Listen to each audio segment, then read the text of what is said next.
और जो छोटी जाति के हैं वो सारे काले थोड़े ही होते हैं, वो गोरे भी होते हैं।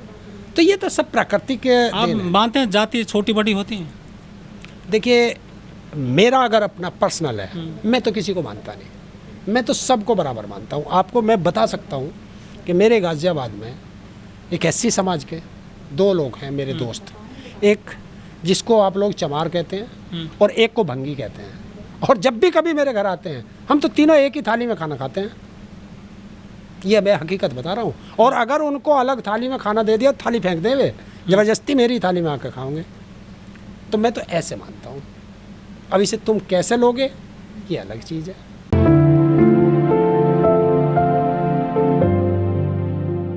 सर, देश 75 साल पहले आज़ाद हो गया था, देश में संविधान लागू है, लेकिन क्या दलित वाकई में ही आज आज़ाद हैं हमारे देश में?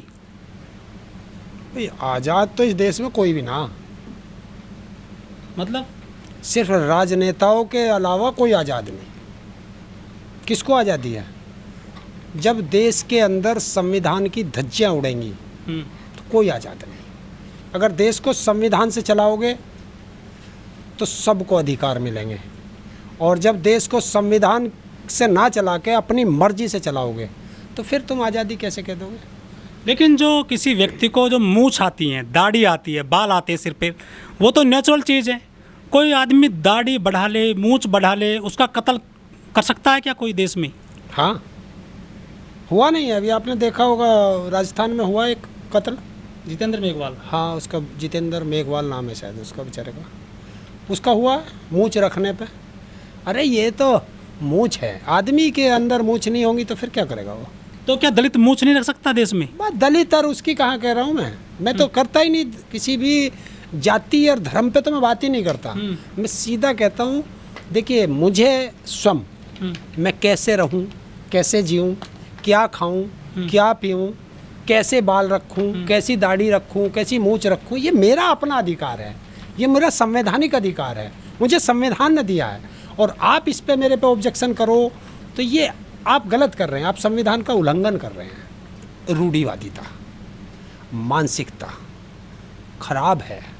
कुछ लोगों को इस तरीके से बरगलाया जाता है कि ये ऐसे करेगा, ये छोटी जाति का है, इसको ऐसे नहीं करना चाहिए, ये वो है, ये धर्म में ये लिखा है, जबकि है ही नहीं ऐसा धर्म में कहीं लिखा हुआ। तो आपको भी लगता है ना जातिवाद है देश में?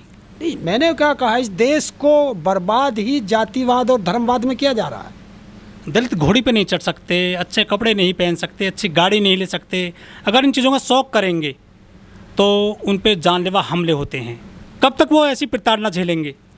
देखिए, जो लोग इस तरह की मानसिकता रखते हैं, मैं उनसे ये पूछना चाहता हूँ कि जब उनके यहाँ शादी समारोह होता है, कोई फंक्शन होता है, क्या वो पूछते हैं कि जो उसमें खाना खिलाने वाले बच्चे हैं वो किसके हैं? क्या पूछते हैं? नहीं पूछते। जब किसी बस से सफ़र करके जाते हैं तो क्या पूछते हैं इसका ड्राइवर कौन है, कंडक्टर कौन है? क्या वो पूछते हैं कि जब हम हॉस्पिटल में जाते हैं ये डॉक्टर कौन है, या ये नर्स कौन है, या ये बिस्तर जिसने बनाया है वो कौन था, जिस चद्दर को इसे धोया वो कौन था? क्या जब पूछते हैं? नहीं पूछते ना। तो फिर ऐसा क्यों करते हैं लोग? क्योंकि इन लोगों को की एक मानसिकता बदल दी गई है। हमारे यहाँ शिक्षा का अभाव है। मैं कहता हूँ हर इंसान से, कुछ मत मांगो इन सरकारों से, शिक्षा मांगो, शिक्षा। अगर आप शिक्षित होगे तो देश शिक्षित हो जाएगा। तो मतलब पढ़े लिखे लोग जो जातिवाद नहीं करते, आपका ये कहना? नहीं, वो कम करते हैं, कम करते हैं। बाबा साहब के पास में 9 भाषाओं का ज्ञान था, 32 डिग्रियाँ उनके पास। उसके बावजूद उनकी प्रतिमा तोड़ दी जाती है, उनको गाली गलौज की जाती है। आज भी उनके नाम पे जो है काफ़ी लोग गाली देते हैं। वो तो काफ़ी पढ़े लिखे हैं पूरी दुनिया में आज की डेट में भी। लेकिन मूर्ति कौन तोड़ता है? वो तो पढ़े लिखे नहीं। वो तो क्या है, ये पढ़े लिखों की और अनपढ़ों की लड़ाई चल रही है। सच्चाई है, पढ़े लिखों की और अनपढ़ों की लड़ाई चल रही है। संसद में लोग कैसे हैं? अनपढ़े हैं, अनपढ़ हैं वो? बस उनके तो ना कहलवाओ तो अच्छा है। वे तो मायावती अनपढ़ों से भी ज़्यादा गिरे हुए लोग हैं। मायावती पढ़ी लिखी हैं, बीएड हैं, 4 बार मुख्यमंत्री रही हैं उत्तर प्रदेश की, और वो एलएलबी करे हुए हैं। उन पे भी लोग जाति के आधार पर जो है जाति सूचक शब्द बोल देते हैं, उनके बालों के लिए कहते हैं, उनके जो है रंग के लिए कह देते हैं। संसद में जो अन्य जाति की सांसद हैं उनको भी नहीं छोड़ा जातिवादियों ने। तो देखिए, कलर दो होते हैं, हाँ। एक सफ़ेद एक काला, और ये मेरे कलर है, ये मेरी अपनी देन नहीं है, ये ईश्वर की देन है। किसी को गोरा बनाते हैं, किसी को काला बनाते हैं। आप, मैं एक जातिवाद पे ही बताता हूँ। ब्राह्मण क्या सारे गोरे होते हैं? काला भी होता है। अभी हमारे यहाँ नवरात्रे चल रहे हैं, तो हमारे कुछ लोग जो मीट खाते हैं उन्होंने मीट छोड़ दिया होगा, जो शराब पीते हैं उन्होंने शराब छोड़ दी होगी 9 दिन, और 9 दिन के बाद 10वें दिन पूरा दबा के मारेंगे। तो बताइए उसमें कहाँ धर्म रह गया? कहाँ धर्म रह गया? दबा खाएंगे। लोग कहते हैं कि देश में अब जो है समानता है, सबको बराबर नज़र से देखा जा रहा है, सबको बराबर हक मिल रहा है, इसलिए आरक्षण ख़त्म कर देना चाहिए। देखिए, आरक्षण की तो ये लड़ाई थी, ये जितनी देश के अंदर जो हो रही है ना, ये सब आरक्षण पे आकर मरेगी। आरक्षण तो ख़त्म हो ही रहा, कहने की ज़रूरत नहीं है। कहाँ लोगे आरक्षण? सारी इंडस्ट्रियां ख़त्म, सरकारी नौकरियां ख़त्म। आप सोच रहे थे सेना में ले लेंगे, सेना में भी 3 साल के लिए नौकरी कर दी है, और 3 साल के बाद जब वो छूटेगा। देखिए, हाँ, मैं यही बात कहना चाह रहा था, ये मेरे अब याद आई है।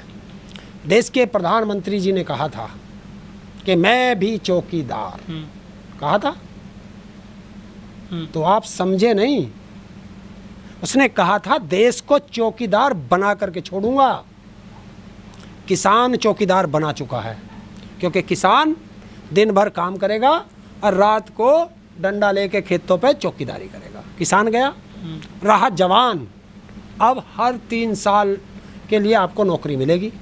3 साल बाद आप क्या करोगे? वो उन्होंने बताया खुद कि आप जो है प्राइवेट सेक्टर में गार्ड की नौकरी करोगे। तो बन गए चौकीदार। देश में एक ही नारा था, जय जवान जय किसान। तो किसान भी गया और जवान भी गया। तो ये पॉलिसी है। अब नहीं समझ पा रहे तो संविधान को छोड़ोगे कहाँ?